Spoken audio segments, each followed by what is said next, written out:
La edad de la Tierra es un aspecto muy importante dentro del creacionismo, debido a que la edad de la Tierra ha estado en cuestionamiento desde comienzos del siglo XIX, donde se supuso que la edad podía ser de millones de años sin ninguna evidencia, sin nada que pudiera respaldar esta creencia. Era solamente una filosofía que estaba tratando de materializarse. Sin embargo, ¿puede la ciencia probar la edad de la Tierra? De efecto, no hay ningún método científico que pueda probar la edad de la Tierra y del universo para ese efecto. Esto incluye las evidencias que presentaremos a continuación. Aunque los indicadores se les llame relojes, no lo son, porque las edades son el resultado de los cálculos que implican posturas sobre el pasado. Hay una postura filosófica, una postura de creencia. Siempre la partida inicial del reloj tiene que suponerse, lo mismo que la velocidad del reloj ha podido variar en el tiempo. Más aún, se tiene que suponer que el reloj nunca ha sido alterado. La evidencia apoyará una posición mejor que otra, tierra joven o una tierra de millones de años. Nosotros tenemos debajo de nosotros un registro fósil, una columna geológica, una serie de animales, millones de ellos, que están enterrados en capas sedimentarias. Y la misma evidencia puede ser vista bajo dos puntos de vista, bajo dos aspectos, uno evolucionista, otro creacionista. Cuando uno la mira bajo el punto de vista creacionista, se interpreta como que es todo resultado de un gran diluvio, una gran catástrofe que tuvo la Tierra y que enterró a estos animales bajo barro, bajo piedras, y al estar sin oxígeno estos pudieron fosilizarse. Y es lo que se encuentra hoy día. Pero este periodo no abarca más tiempo, sino de un año, que es el diluvio completo, más un periodo que es el terciario, el cual ya es la época moderna después del diluvio. Por lo tanto, en total no son más de 4.500 años desde el Cámbrico. Los animales que estamos viendo, por lo tanto, son todos complejos, son todos creados completos, adultos, y ellos no son producto de una evolución de formas más simples a formas más complejas. Y la profundidad del entierro en la cual están corresponde más bien a la capacidad que tuvieron de arrancar de este alud de agua, de este problema que estaba viniéndose encima, y no tanto de que hayan evolucionado uno después de otro. También las diferentes capas responden a diferentes ecosistemas que fueron arrastrados y puestos en esas capas. Sin embargo, en opuesto a esto tenemos la posición evolucionista, mirando las mismas evidencias, mirando los mismos fósiles, las mismas capas sedimentarias, dicen de que son millones de años y que esto sería en un modelo uniformista, tiempo que ha pasado y que nunca han variado las cosas más allá de algunas catástrofes que se ponen dentro de esta columna geológica y que el tiempo son aproximadamente entre 500 y 600 millones de años. Cada capa, por lo tanto, representa millones de años. Y los animales que están enterrados allí son producto de esas épocas que fueron una tras otra evolucionando y siendo cada vez transformándose de una especie en otra para llegar finalmente a las especies superiores que son hoy día el hombre y los animales que se ven en el cuadro. Ahora, esta complejidad que se produjo según la evolución, desde lo más básico abajo, los trilobites, las algas y las formas de vida marinas, hasta las de hoy día, que son el hombre, van por mutaciones y hay muchas teorías realmente, pero en general por mutaciones han podido ir ganando información. Sin embargo, esta columna geológica que estamos viendo se inventó hace más de 100 años atrás, mucho antes de que hubiese mediciones radiométricas que pudieran por lo menos dar un atisbo de seriedad a lo que se estaba diciendo. Siempre cuentan con un gran problema cuando se estudia esta columna geológica, porque la primera capa, la del Cámbrico, hay una explosión de animales, donde de repente aparecen una serie de animales cuando no había ninguna correspondencia de animales anteriores que pudiera decirse que tuvieron una evolución para llegar a ellos. La explosión cámbrica, de hecho, es tratada por el doctor Ariel Roth y dice que la explosión cámbrica es un caso de que muchas especies animales, fila, aparecen en el mismo lugar en la columna geológica. También enfrenta el problema que no tienen antecesores que puedan explicar cómo pudieron evolucionar. ¿Dónde están los miles de fósiles intermediarios que se anunciaron? También el doctor Carl Werner, en su libro de la evolución, las seres vivientes, refiriéndose a la evolución, él encontró que dentro de las mismas capas de los dinosaurios había una serie de mamíferos, plantas, peces modernos, reptiles, pájaros, los cuales correspondían a épocas muy posteriores según la evolución. Por ejemplo, peces modernos tenemos tiburones, mantas rayas, salmones, lenguados, sapos, salamandras, serpientes, boas constrictor, lagartijas, tortugas y cocodrilos, encontrados en las mismas capas de los dinosaurios. Esto también se une a una serie de pájaros como loros, lechuzas, pingüinos, patos, albatros y cormoranes, a mamíferos como ardillas, possums, demonio de Tasmania, monos, ornitorrincos, puercoespines, castores y ratones. En realidad los paleontólogos han encontrado 432 especies de mamíferos en este estrato de los dinosaurios.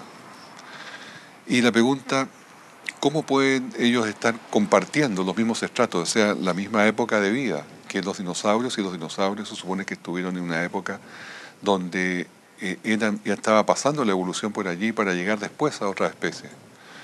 Bueno, ¿por qué no se muestran en los museos? Y la verdad es que sorprende cuando se sabe que todos estos fósiles están en las bodegas, se guardan, porque justamente es una contradicción a la teoría de la evolución, por lo tanto no se muestra. Esta idea de los millones de años es como un gran misil que se le puso al creacionismo bíblico, porque ciertamente produce muchas dudas y estoy cierto de que muchos cristianos tienen grandes problemas con esto. Pero con todas las evidencias que he dado y voy a ir dando, podemos ver que no es un tema tan claro y al contrario, si las evidencias marcan alguna parte, son de que esta Tierra es joven. Hay muy pocas evidencias que son todas discutibles de que la Tierra tuviera una edad mucho mayor. Hay muchas evidencias en la naturaleza de que es una Tierra joven. Nosotros tenemos por lo menos 101 evidencias que apuntan a una Tierra joven. Y cuando se busca y se trata de poner en lista aquellas que dicen lo contrario, no son más de 10. Y esas perfectamente se pueden tabular y también discutir. ¿Cuáles son algunas de las evidencias que tenemos de una Tierra joven? Primero, los soles, las galaxias, los radioisótopos, el carbono 14, la salinidad del mar, los árboles, las mutaciones en genes, los desgastes en los continentes, el magnetismo terrestre, la posición de la Luna, la cantidad de población en la Tierra, los sedimentos en el fondo del mar, los registros escritos de la historia y muchas más que vamos a ir conversando en estos momentos. ¿Por qué la mayoría de los científicos cree que el mundo es antiguo? Nos hacemos esa pregunta y la respuesta es bien liviana, bien poco interesante. Fíjense que la mayoría de los científicos, los evolucionistas, dependen de una minoría de los datos relevantes. Pero la minoría de los científicos, que son los creacionistas, usa la mayoría de los datos relevantes. ¿Cómo es esto? Cada uno selecciona los datos que quiere usar y que le interesan para mostrar su punto, para demostrar lo que quiere demostrar. Añadiendo a esta ironía, el público en general tiene la impresión de que es al revés. Así muchos se preguntan si la evidencia es tan fuerte por una Tierra joven, ¿por qué la mayoría de los científicos cree lo contrario? La respuesta es simple. La mayoría de los científicos cree que la Tierra es antigua porque ellos creen que la mayoría de los otros científicos creen que es antigua. Es decir, aquí hay un sentido de grupo. Ellos confían en lo que se llama en un razonamiento circular, no de datos duros. La respuesta de un geoquímico decía, yo confío en Stephen Jay Gould, que fue un paleontólogo muy conocido, muy famoso, el evolucionista más prominente de ese tiempo, y no de los datos duros, decía él, rechazando revisar la evidencia contra esta creencia. Vamos a partir con algunas de las evidencias que tenemos a la vista. La primera de ellas es la erosión. Sabemos que la erosión produce rompimiento de capas, disuelve la tierra, la lleva en los ríos hacia el mar y se crean los sedimentos en el fondo marino. Se ha calculado que se sacan de la tierra 20.000 millones de toneladas anuales de erosión y que se llevan al fondo del mar. Este material se acumula como sedimentos en el fondo y el promedio real del sedimento en el fondo son 400 metros. Sin embargo, estos 20.000 millones de toneladas de sedimento al año, si tuviéramos 3.000 millones de años ya de tiempo desde que existe el mar y que existe el planeta, tendría ya el mar colmatado de sedimentos. La evidencia física que se puede medir nos dice que un periodo máximo sería de 65 millones de años, no 3.000 millones de años. Destaco esto porque son cantidades máximas. No es que sean 65 millones de años, pero por lo menos es un criterio mucho menor a los 3.000 millones de años que se habla de la Tierra. Y de hecho, en solo 14 millones de años se ha calculado, los continentes se borrarían debido a la erosión. Por lo tanto, todo es de mucho menor tiempo de lo que se hace saber. Existe una isla llamada Kangaroo Island en Australia, en South Australia, que es un estado de Australia. Esta isla es extremadamente plana, como podemos ver en la foto. Esta isla tiene una superficie plana y si hubiese sido ya un lugar donde ha sido expuesto al clima por 3.000 millones de años, no existiría. Se habría desmembrado, se habría terminado. Pero allí está. También no hay suficiente sal acumulada en el mar. De hecho, el mar se le llamaba antes el reloj de sal. ¿Por qué? Porque cada año los ríos van llevando al mar 450 millones de toneladas de sodio. Este sodio se va acumulando en el mar y va salando el mar. Si fueran 3.000 millones de años, la salinidad del mar sería enorme. Y no lo es.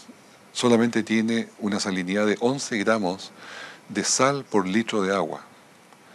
Por lo tanto, si lo calculamos en forma muy conservadora, tendría a lo más 62 millones de años el mar, no 3.000 millones, como la evolución quiere decir.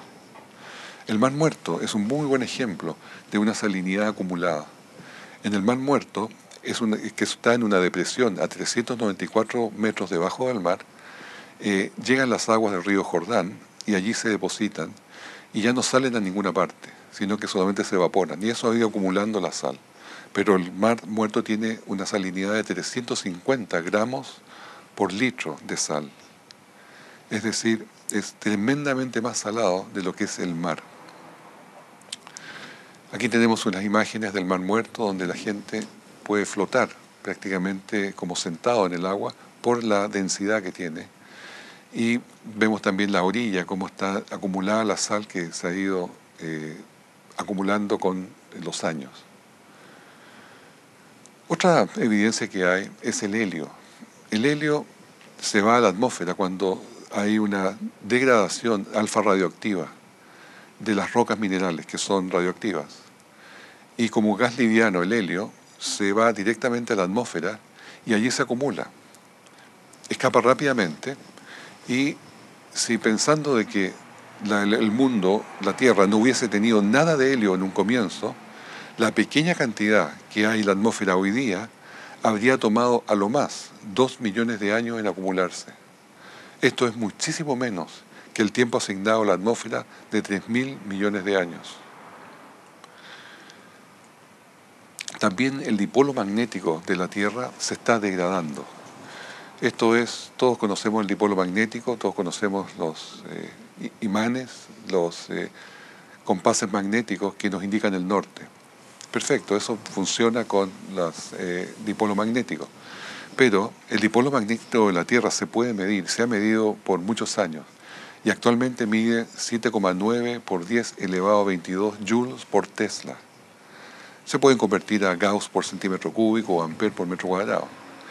Pero la evidencia es que la energía total del campo magnético se ha degradado y de hecho se degrada, como muestra la tabla, 5% cada 100 años.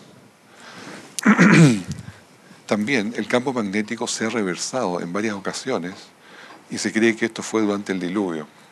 Se ve en el gráfico cómo esto fue pasando y esto se puede demostrar por lava solidificada que iba cambiando de dirección.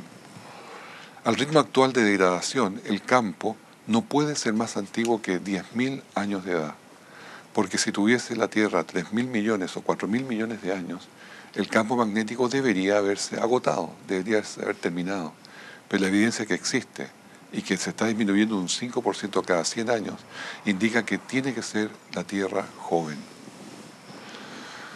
Campo magnético de Mercurio. Mercurio se le pudo medir el campo magnético con las sondas que se han enviado a ese planeta y se sabe que aún tiene campo magnético.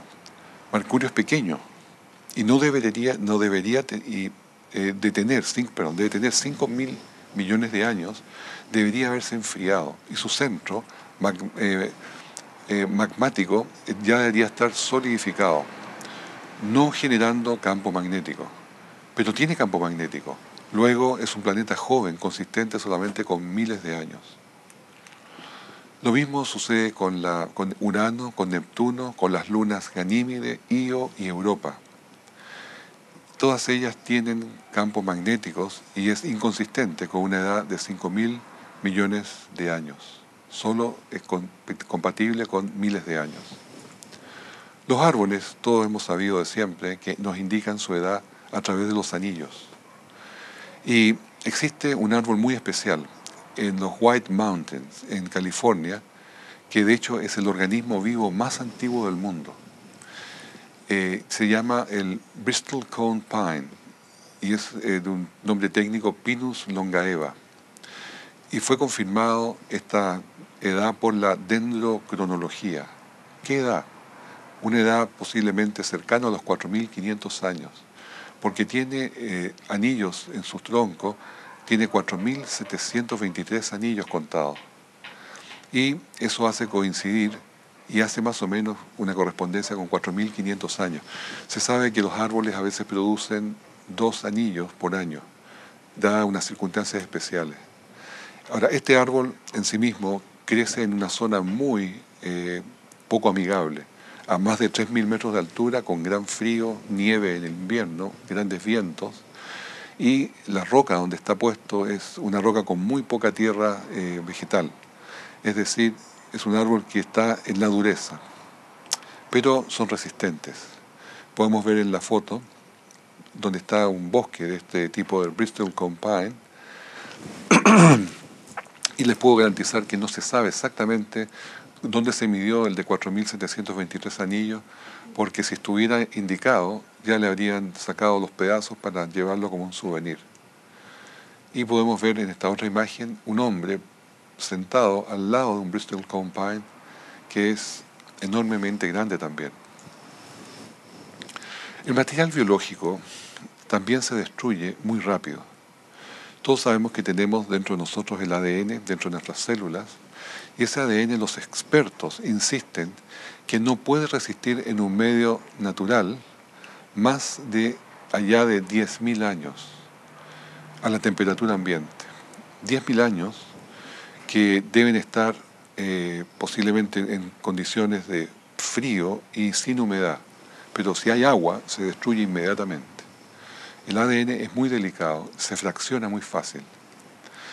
Pero, habiendo dicho eso, 10.000 años máximo para encontrar ADN, la sorpresa es que se ha encontrado ADN en huesos de Neandertal, que se suponía que tenían 30.000 años, en insectos de ámbar, que se supone que tenían 20, 30, 100 millones de años, en bacterias que habrían tenido 250 millones de años, se han revivido sin daño en su ADN.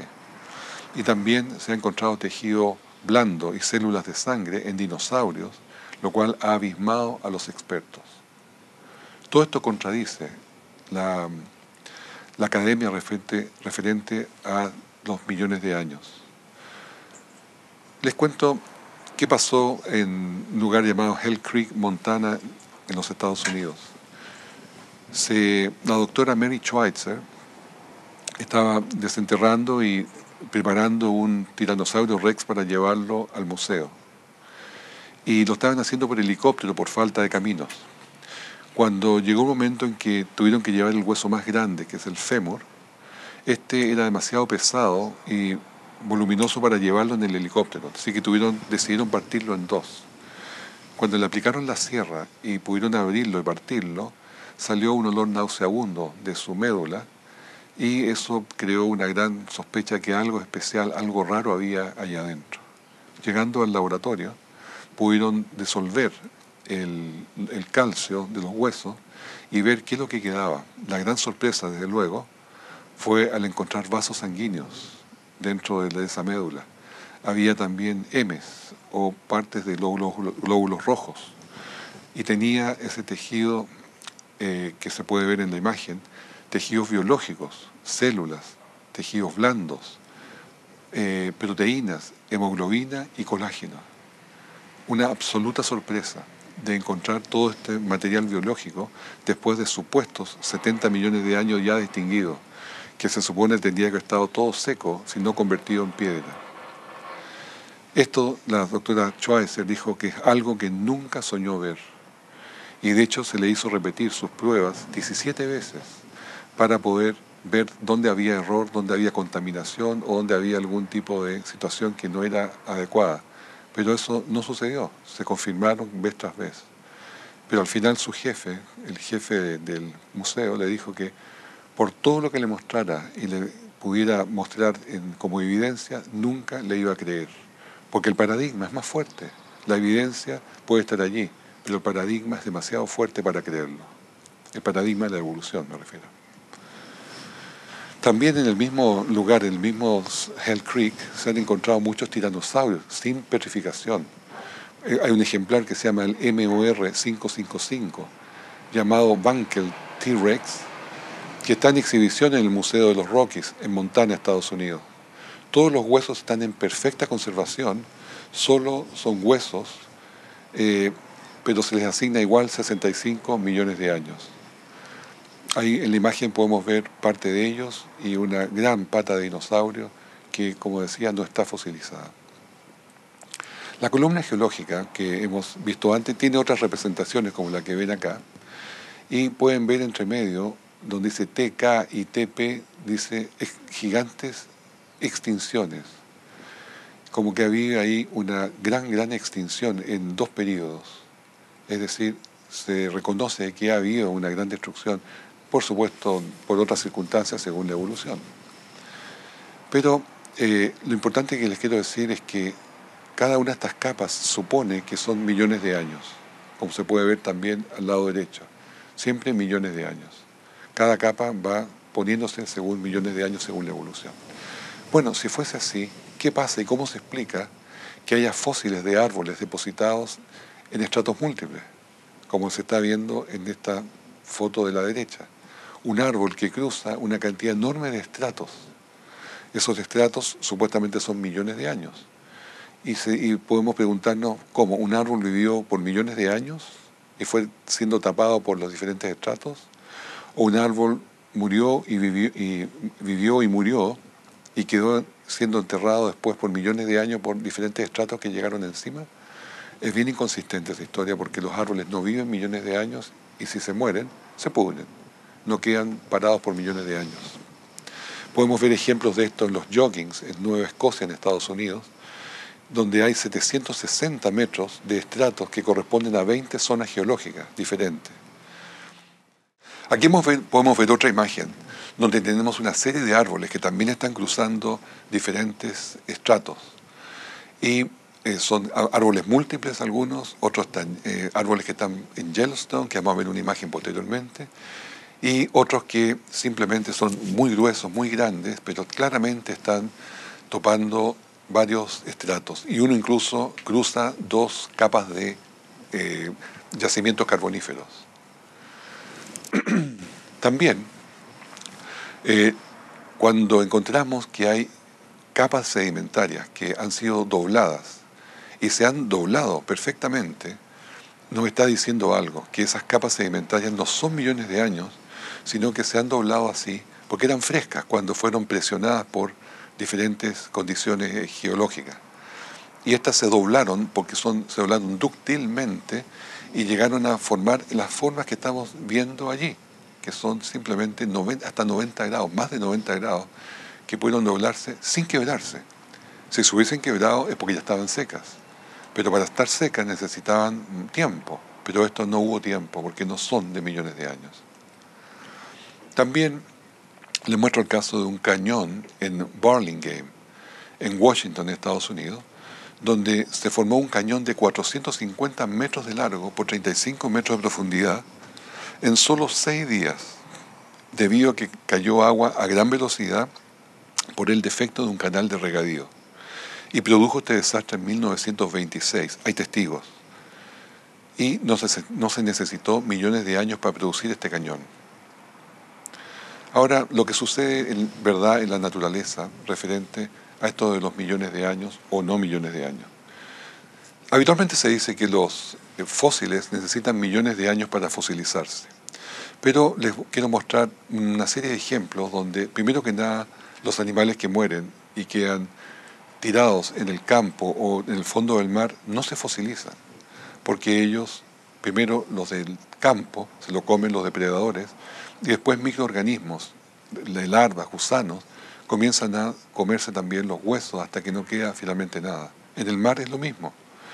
Primero vienen los depredadores de superficie, del mar, después abajo en el fondo cuando caen los huesos, se los comerán aquellos que son nuevamente microorganismos y gusanos que se especializan en este tipo de alimento. Es decir, no queda nada. Por lo tanto, los fósiles no representan millones de años. Los fósiles que han estado allí han sido fosilizados, y que están, de hecho, han sido fosilizados por una gran alud de barro que les cayó encima, y al no tener oxígeno, permitió que se fosilizaran. Pero esto sucede con condiciones de entierro rápido, y el tiempo, todo depende de las condiciones que ha tenido para poderse fosilizar. Tenemos ejemplos que hemos visto de fosilizaciones en un año, fosilizaciones en 50 años, en 100 años, pero son periodos relativamente cortos. Hay un parque llamado Yellowstone que tiene bosques petrificados hasta 1000 metros de espesor, como vemos allí en el cuadro de abajo a la derecha. Esto está representando entierro de árboles, los cuales no crecieron allí. Estos son árboles que han sido removidos de otra parte y depositados en capas sucesivas, las cuales quedaron parados porque las raíces, cuando se empapan ya de agua, los hacen al árbol quedarse en una posición vertical. Y allí, por los mismos sedimentos que iban llegando, iban enterrándolos en esa posición. Esto ha sido objeto de mucho estudio. El carbono 14, que es muy interesante para efectos de medir cortas edades y justamente poder debatir sobre millones de años. El carbono 14 se produce al llegar los rayos cósmicos y golpean el nitrógeno 14 que está en la ionósfera. Y el carbono, en esa condición, como carbono 14, se combina con el CO2, el cual es incorporado a los cuerpos de los animales, los hombres, las plantas, a través del CO2, que se ha hecho una fotosíntesis en las plantas, en los árboles. Y cuando se absorbe eso, se incorpora también en el cuerpo de los seres vivientes. Cuando después ese ser viviente muere, la degradación que se va produciendo en el carbono 14 de forma permanente comienza a ser un reloj, el cual se puede medir la edad. Sin explicar mucho más el mecanismo del carbono 14, debo especificar de que la vida media del carbono 14 son 5.730 años.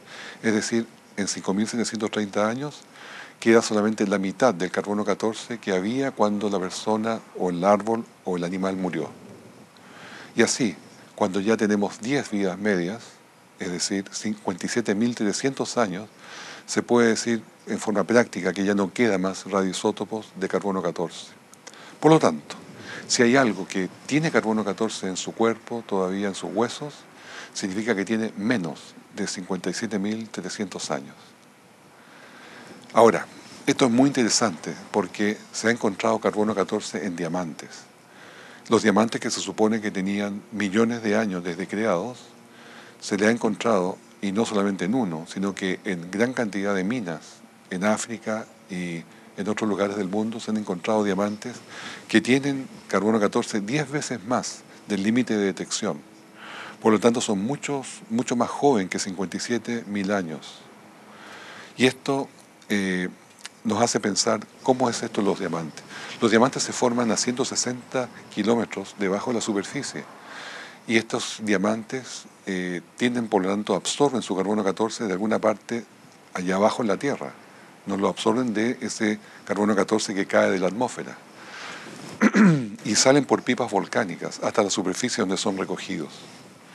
Ahora, como es material muy duro, es el más duro de la naturaleza, no tiene una corrosión química o externa, no es posible que se hayan contaminado con agua. Tampoco es posible de que hubiese alguna contaminación que proviene de la atmósfera. Por lo tanto, tuvo que haber tomado su carbono 14 de abajo de la Tierra. Y al indicar que tiene ya carbono 14, nos está diciendo que esos diamantes son menos de 57.000 años, lo cual es bien interesante porque lo tomó de la Tierra cuando se formó. Las minas de carbón también tienen carbono 14. Y el carbono 14 presente nos indica que las capas de carbón no son de millones de años también como la evolución dice, sino que tienen solamente algunos miles de años. Por ejemplo, la mina Crinium, que es una mina de carbón en Queensland, en Australia, fue fechada en 47,5 millones de años. Sin embargo, tiene carbono 14 y se encontró en el mismo yacimiento un árbol fosilizado que tenía, según el carbono 14, 37.500 años. Esto, por desde luego, si están en la misma capa, están en el mismo sector, no pueden ser sino de la misma edad. Hay muchos factores que el carbono 14 deben corregirse y que aparecen las muestras como más antiguas. Por ejemplo, el campo magnético, al ir disminuyendo el 5% cada 100 años, implica que cada vez los rayos cósmicos tienen mayor influencia para producir carbono 14, primero. Segundo, los niveles de CO2 aumentaron con el volcanismo del diluvio, que hubo cientos de miles de volcanes. Tercero, las pruebas nucleares que se efectuaron entre 1950 y 1960 incrementan el nivel de carbono 14. Eso está claramente demostrado. Y el diluvio universal, al repoblarse la Tierra de vegetación, tuvo que absorber una gran cantidad de CO2 y la vegetación que quedó enterrada no entregó su CO2. Lo mismo que la revolución industrial que se inició a comienzos del siglo XIX significó un cambio en la emisión de gases conteniendo carbón. Y por último, antes del diluvio la razón de carbono 14 a carbono 12 era menor. Cada año era menor, porque todo, y así significa que todo parece más viejo. Esto es por un efecto de lo que se llama el vaso a medio llenar, que la Tierra todavía no se ha impregnado completamente a un nivel de equilibrio de carbono 14. Hay conchas de moluscos vivos que el carbono 14 le indicaba 2.300 años de edad, pero están vivos, 2.300 años de edad ya muertos. Otras caracoles vivos de 27.000 años muertos cuando todavía estaban vivos. Y así, el carbono 14 hace muchas cosas extrañas, pero nunca indica millones de años. Tenemos también otro caso de unas huellas de dinosaurio que se encontraron en el río, una mina, donde el río Price Gold Company, que está en Spring Canyon, en Utah. Y estas huellas, que son de diferentes tipos, son 8 tipos de diferentes huellas, tienen una característica muy, muy interesante, que están puestas justamente dentro de la mina de carbón. Y están claramente marcadas las huellas como se ven en las imágenes, en las murallas, en el techo de esta mina de carbón. ¿Cómo se produjo? No se entiende muy bien, pero lo que sí se sabe que son huellas de dinosaurios claramente pisando lo que fue en lo que se hizo carbón. Por lo tanto, tiene que tener la misma edad, el carbón y las huellas.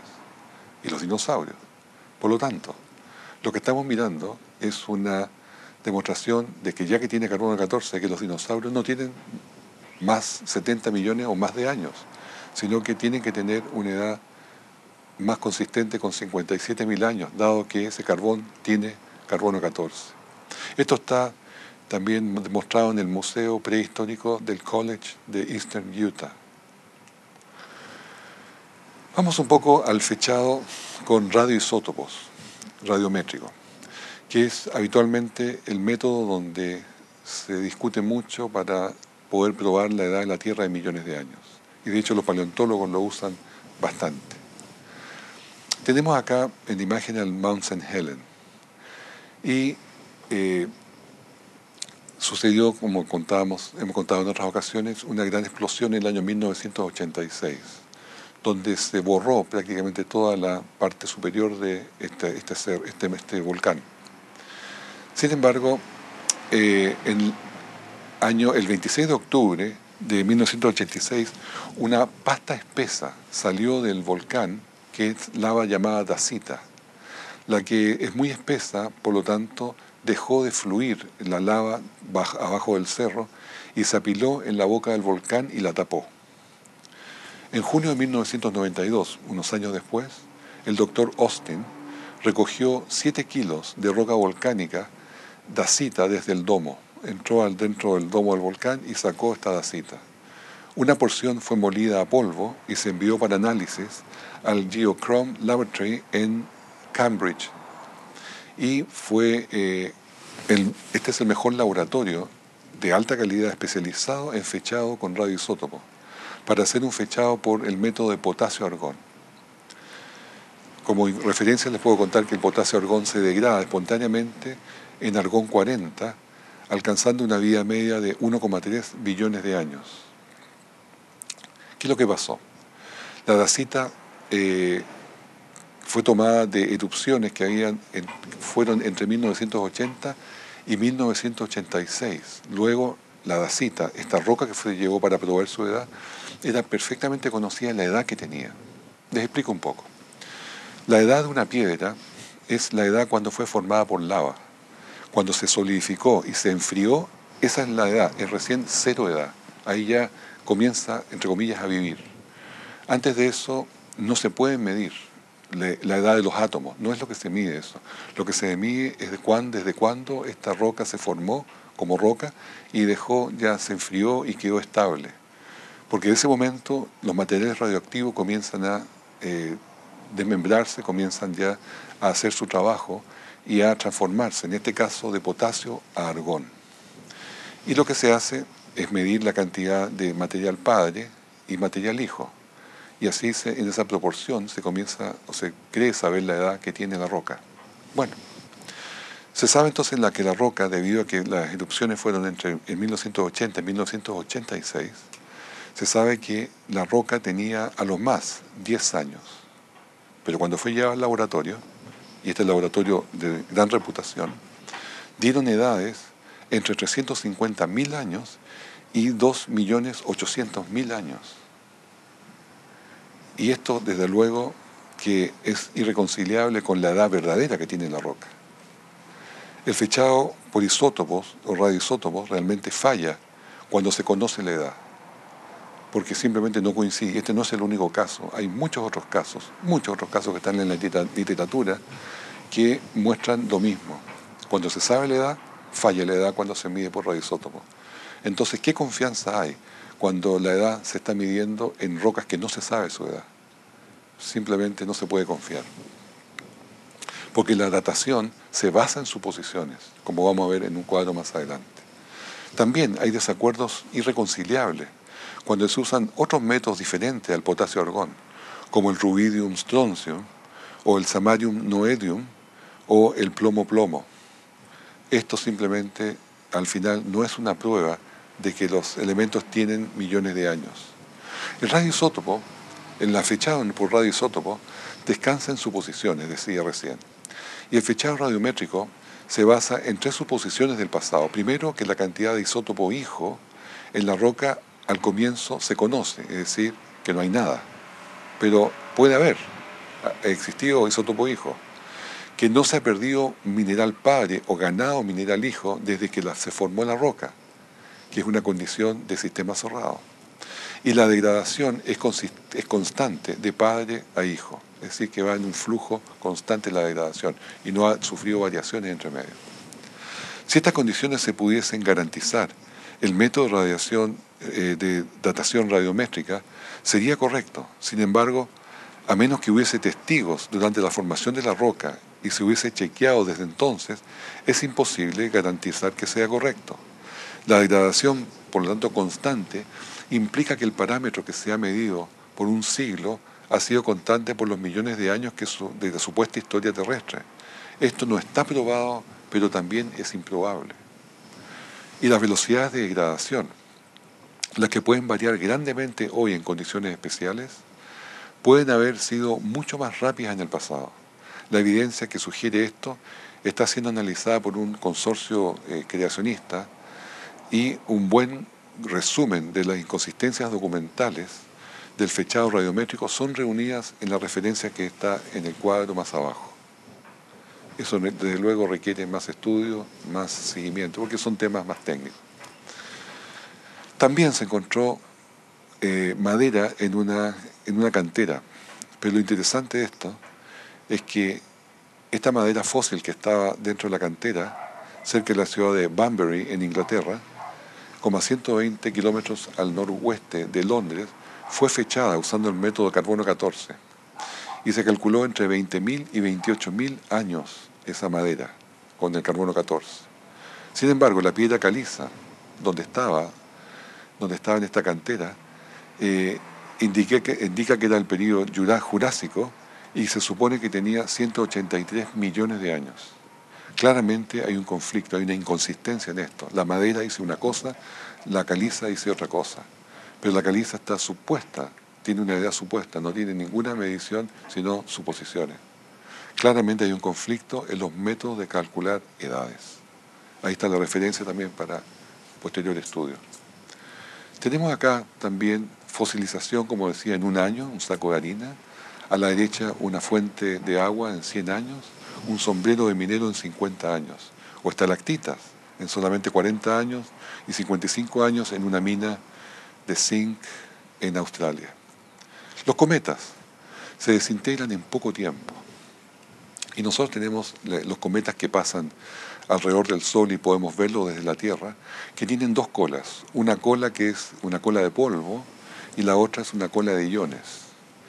Según la teoría evolucionista, los cometas se habrían formado junto a todo el resto de los planetas en la teoría nebular.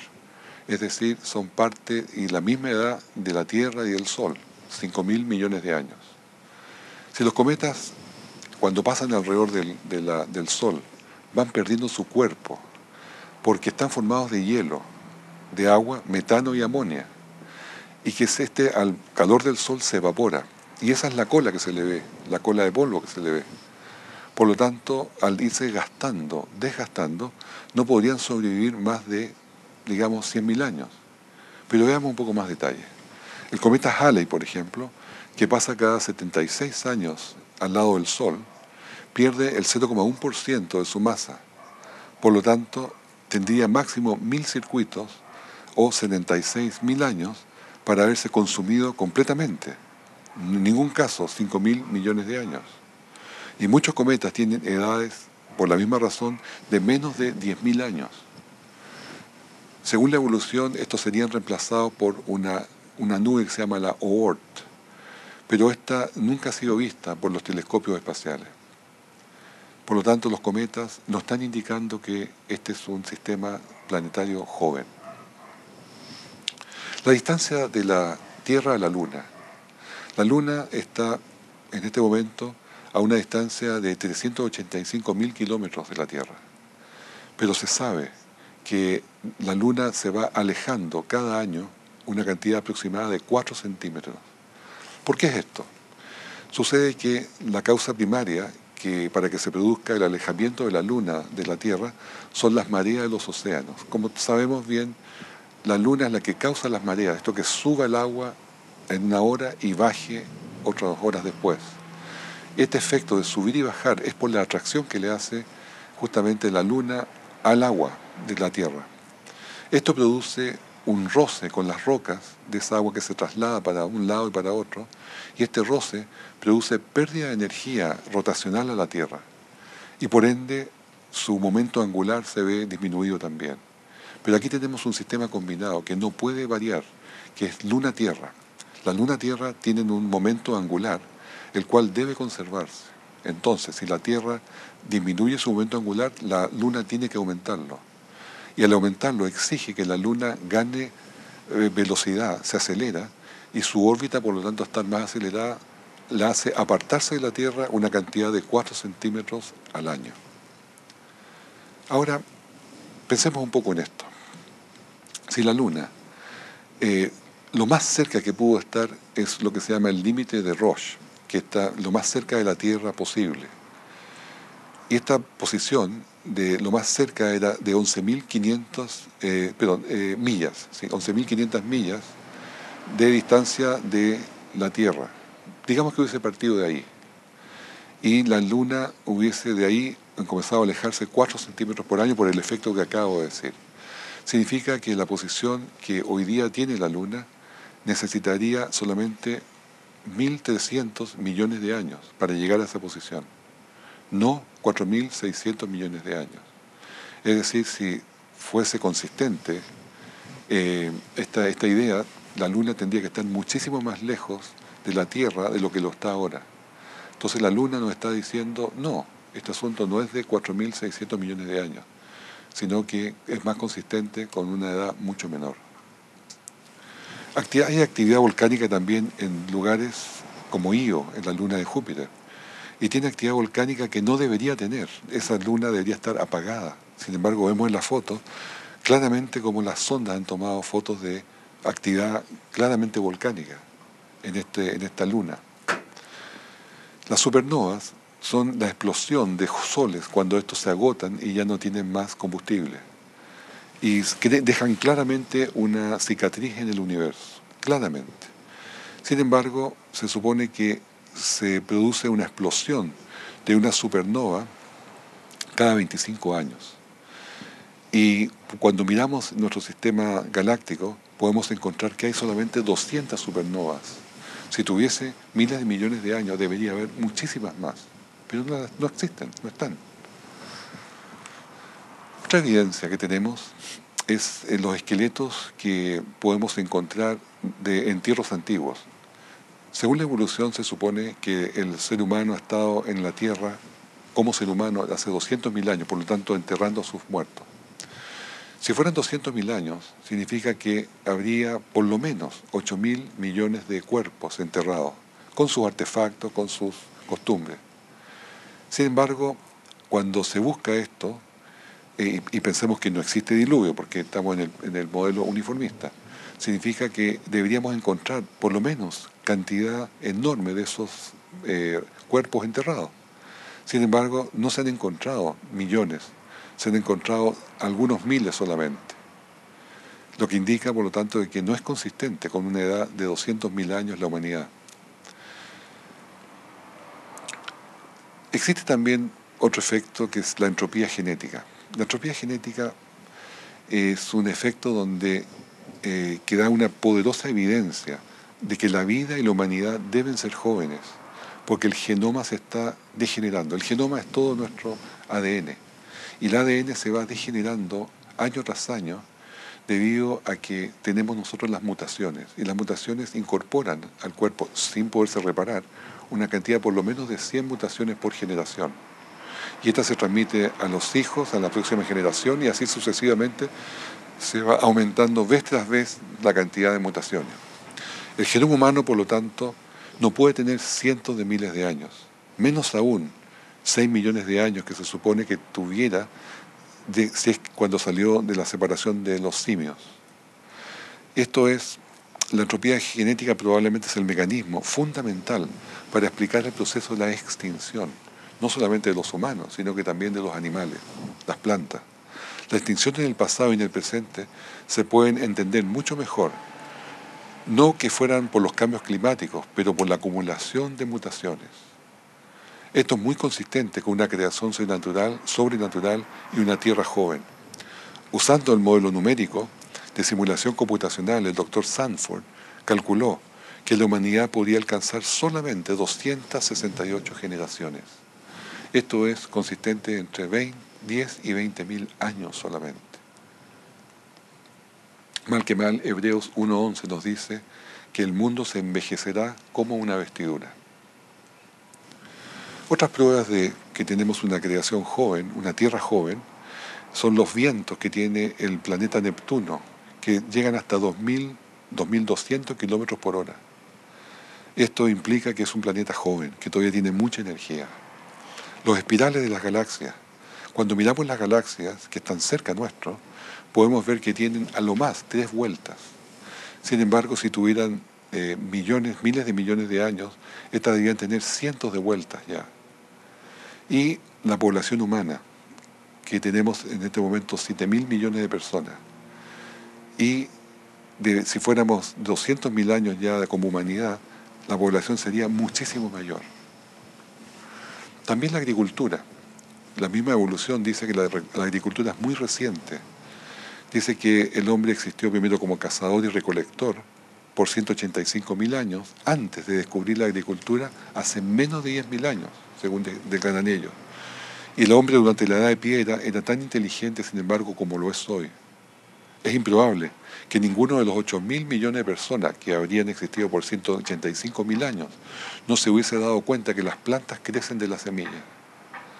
No tuvo agricultura solo por un periodo muy corto que fue después del diluvio, hace solamente 4.500 años.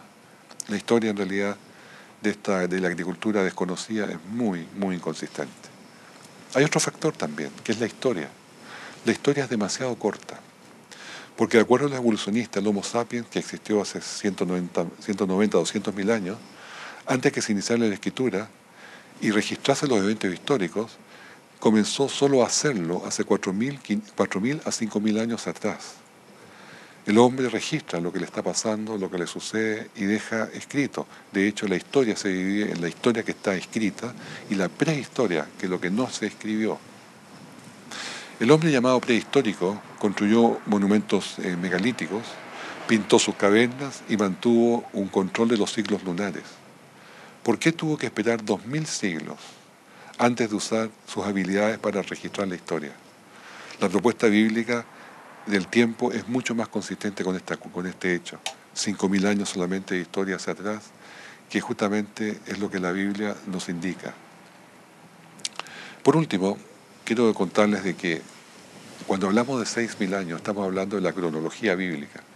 La cronología bíblica, cuando se ponen todos los patriarcas en orden, de acuerdo a las edades, a los nacimientos y como describe la Escritura, y se ponen después los profetas y lo que viene después, y llegamos a la edad de Cristo, y después de Cristo hasta el día de hoy, da más o menos una edad de 6.000 años.